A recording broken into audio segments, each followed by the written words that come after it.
여러분 한 주간도 잘 지내고 계십니까? 함께 기도하시고 수요일 말씀 나누도록 하겠습니다. 하나님 아버지, 하루하루의 삶을 주님께서 붙잡아 주시고 그 삶 속에서 우리의 어려움들을 주님께서 돌아보시고 도와주시고 또 새로운 길로 인도하여 주시옵소서. 수고하는 우리 모든 성도들 위해 주님의 은혜를 다해 주시길 원하오며 예수님의 이름으로 기도드렸습니다.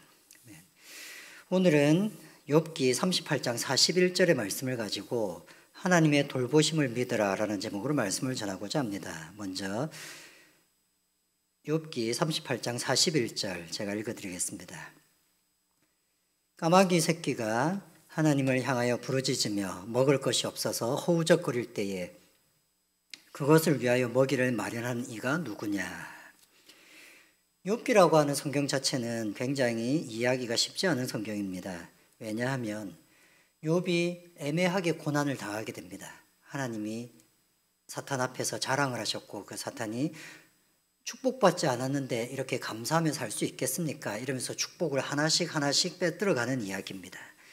처음에 재산이나 이런 것이 뺏길 때는 그래도 하나님을 잘 섬기는 것처럼 보이다가 그렇게 몸도 상하게 되고 여러 가지 일을 겪고 친구들이 와서 위로해 준다고 하는 말들이 하나하나마다 욥을 기분 나쁘고 욥을 상심하게 만들고 그래서 욥이 그 친구들과 논쟁을 하는 이야기, 그것이 바로 욥기의 이야기이기 때문입니다.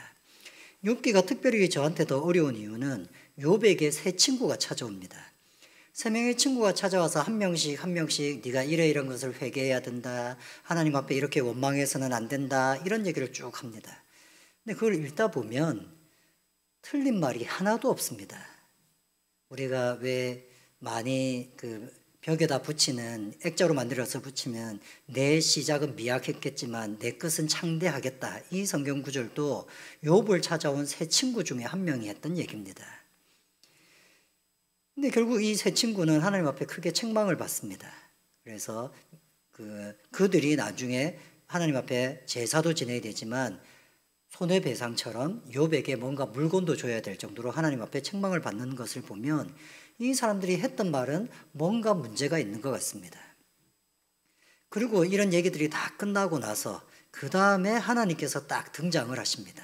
서로 논쟁을 하며 누가 의로운가, 내가 뭘 잘못했다고 이 고생을 하고 있는가, 막 이런 얘기를 하다가 결국 마지막 순간에 하나님이 등장하시는데 그 하나님이 등장하시는 그 장면이 38장, 우리가 읽었던 38장부터 시작됩니다. 38장 1, 2, 3절을 이렇게 말씀합니다. 그때 여호와께서 폭풍우 가운데서 욥에게 말씀하여 이르시되 무지한 말로 생각을 어둡게 하는 자가 누구냐. 너는 대장부처럼 허리를 묶고 내가 내게 묻는 것을 대답할지라. 이 앞에까지 욥은 자신의 억울함을 토로합니다. 그리고 왜 이렇게 자기가 고난을 당하는지 모르겠다고 친구들 앞에서 또 한편으로는 하나님 앞에서 자신의 억울함을 이야기하는 것입니다. 그래서 아니다, 네가 잘못한 것이 있으니까 분명히 고난을 당하는 것이다, 이렇게 얘기했던 친구들에게 하나님은 책망을 하십니다. 그 사람들의 말이 별로 틀린 것 같지 않은데 하나님께서 책망하신 걸 보면 말은 틀리지 않았지만 그들의 태도가 틀린 것은 아닐까라고 생각해 봅니다. 너무 위로하지 못하는 마음으로, 그 사람의 불쌍한 것을 이렇게 돌보아주지 못하는 마음으로 했기 때문에 좋은 말이긴 하지만 그게 하나님 앞에서는 올바르지 못했던 것으로 보이기도 합니다. 그리고 나서 등장하신 하나님은 위로하실 것처럼 그렇게 좋은 말만 하실 것 같았던 그런 하나님이 아니었습니다. 딱 한마디로 이렇게 얘기합니다. 너는 내 앞에서 내가 묻는 말에 남자처럼 한번 대답해봐라. 네가 나한테 원망도 많이 했고 이런저런 얘기도 많이 했는데 이제 나한테 질문을 할 테니 그것에 대해서 대답을 해봐라. 이렇게 얘기하면서 쭉 하시는 말씀이 뭐냐면 내가 땅에 기초를 놓았는데 그때 넌 뭐하고 있었냐. 하늘에 비가 내리게 할 때 너는 뭐하고 있었느냐. 온갖 것들, 세상을 움직이는 모든 것들에 대해서 질문하면서 그때 너는 무엇을 하고 있었느냐. 한마디로 얘기하면 네가 감히 창조주인 나한테 함부로 네 억울함을 얘기할 수 있느냐, 뭐 이런 얘기를 하는 것이죠. 그러면서 그 얘기 끝에 마지막에 하신 말씀이 이것입니다. 까마귀 새끼가 하나님을 향하여 부르짖으며 먹을 것이 없어 허우적거릴 때에 그것을 위하여 먹기를 마련하는 이가 누구냐. 하나님이 그 까마귀 새끼의 울부짖음을 들으시고 그 까마귀 새끼에게 먹이를 주신다는 겁니다. 욥은 자신의 억울함을 하나님이 돌보지 않고 하나님을 아무리 찾아도 대답하지 않으신다고 하는 억울함을 얘기했을 때에 하나님은 새가 울부짖는 것도 배고파서 우는 새의 소리도 듣고 그에게 먹이를 주는 것이 하나님인데 세상에 내가 모를 일이 뭐가 있겠는가 이렇게 말씀하시는 것이었습니다. 이 성경 구절은 저에게 개인적으로 굉장히 뜻깊은 성경 구절이었습니다. 제가 영안교회에서 사역하고 있던 어느 날 한참 바쁘게 사역을 했고 마침 그때는 제자 훈련을 시작하는 하루 첫날이었습니다. 그 당시에 제자 훈련은 많은 사람들이 신청을 했기 때문에 좀 이렇게 가려가면서 할 수밖에 없었습니다. 집사님은 내년에 하시는 게 좋겠습니다. 신방을 일일이 다 다니면서 그것을 파악한 다음에 한 12명 정도만 딱 제약을 두어서 하게 되는 것이죠. 그 해에 12명을 딱 선정을 했었습니다. 저희 반 제자훈련반을. 여자반이셨고. 그래서 그날이 제자훈련을 시작하는 첫 번째 모임이 있는 날이었습니다. 그날 아침 큐티 본문이 바로 이 본문이었습니다. 그날 큐티를 했을 때 41절을 읽는데 그냥 맨날 이렇게 스쳐 지나가던 성경 구절이 아니라 그날은 그 장면이 머릿속에 생생히 그려지는 날이었습니다. 까마귀 새끼가 울고 있습니다.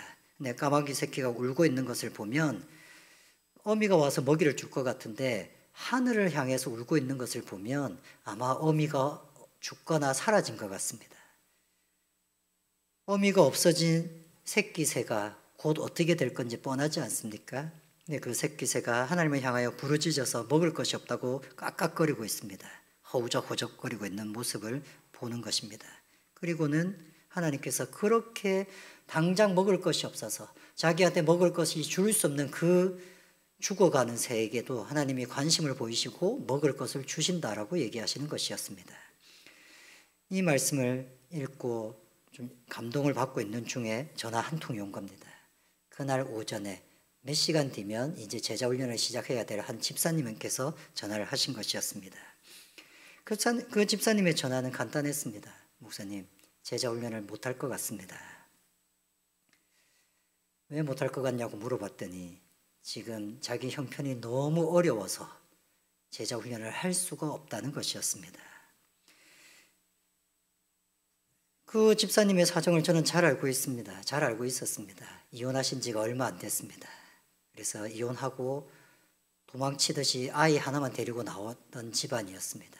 그리고 그 아이와 함께 쬐끄만 식당에 구석방을 하나 얻어서 옥탑방 같은 구석방을 하나 얻어서 그 아이 하나만 데리고 그 방에 홀로 있었던 집사님이었습니다. 젊은 집사님이셨죠. 근데 그 집사님이 그래도 이 순간에 하나님의 말씀을 붙잡고 싶어서 제자훈련에 신청을 했고 저도 신방을 하면서 그 가정의 사정을 다 알게 되었습니다. 그리고 또 그 집사님의 아이가 저희 초등부 아이였기 때문에 제가 초등부 담당도 하고 있을 때였기 때문에 그 집안을 더 속속들이 알게 되었습니다. 근데 그분이 하나님 앞에 신앙생활을 하기 위해서 결심하고 이제 내가 먹고 사는 것도 그렇지만 마음도 너무 힘들어서 믿음 생활을 좀 해봐야겠다. 이런 마음으로 제자훈련에 신청하신 것이었고 여러분들을 이렇게 다음에 하시라고 얘기하면서도 이분은 올해 하는 게 참 좋겠다는 생각이 들어서 저도 이분을 하라고 이렇게 얘기하고 우리 반에 같이 하기로 했었습니다. 근데 그날 아침에 전화가 온 것이죠. 못하겠다고. 하셔야 된다라고 제가 권면할 수가 없었습니다. 그분의 사정을 제가 잘 알고 있었고 그분이 결심해서 신앙훈련을 하지 않는다면 그것은 어느 누구도 끌고 갈 수는 없었습니다. 자신이 그 어린 자녀를 데리고 먹고 사는 문제를 해결해야만 했기 때문이었죠. 붙잡지도 못하고 알겠다고만 얘기하고 그리고는 전화를 끊고는 다시 이 성경 본문을 보게 되었습니다. 그 까마귀 새끼가 하나님을 향해서 부르짖는 소리, 그 소리를 방금 전에 제가 들었던 것이죠. 그분께는 다시 이 얘기를 할 수는 없었습니다만 분명히 그때 이런 생각이 들었습니다.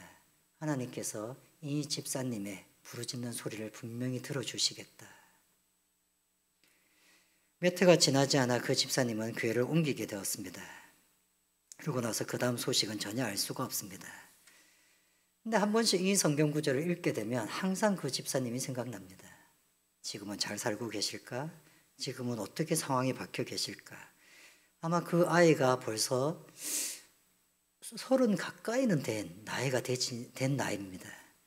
이제 시집은 갔을까? 그 아이는 여자아이였거든요. 하나님이 우리를 어떻게 돌보시는지 우리는 잘 알지 못합니다.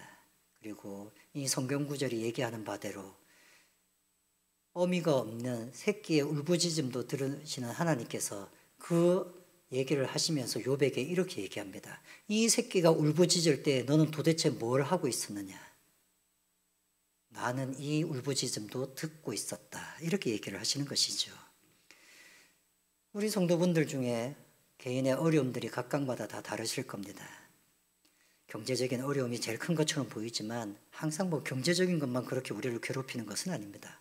관계의 문제도 있고 건강의 문제도 있고 앞으로 내가 어떻게 될 것인가 미래에 대한 걱정도 있을 수 있고 아무 걱정도 없는 것 같은데 불쑥 찾아오는 나의 질병들도 있을 것 같고 그때마다 기도 부탁도 저한테 하시는 분들도 있고 또 그래서 우리가 공동으로 기도 제목을 나누기도 합니다. 그러나 오늘 이 말씀에 위로가 받고 이 말씀을 붙잡으시길 바랍니다.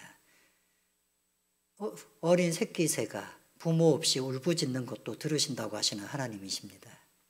우리 각자의 기도 제목을 가지고 각자 어려운 것을 가지고 주님 앞에 부르짖으며 나가서 그래서 하나님이 우리를 돌보아 주시는 것을 경험하는 그런 귀한 인생, 귀한 신앙 되시기를 바랍니다. 우리 같이 함께 기도하시겠습니다.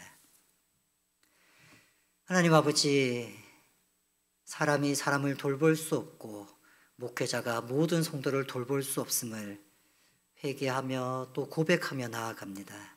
오로지 하나님만이 우리의 주인 되시고 오로지 하나님만이 모든 성도들을 돌보시는 아버지 되시는 것을 고백합니다. 우리 꿈꾸는 교회 성도들 위해 하나님의 그 돌보심이 항상 있도록 주님 인도하여 주시옵소서.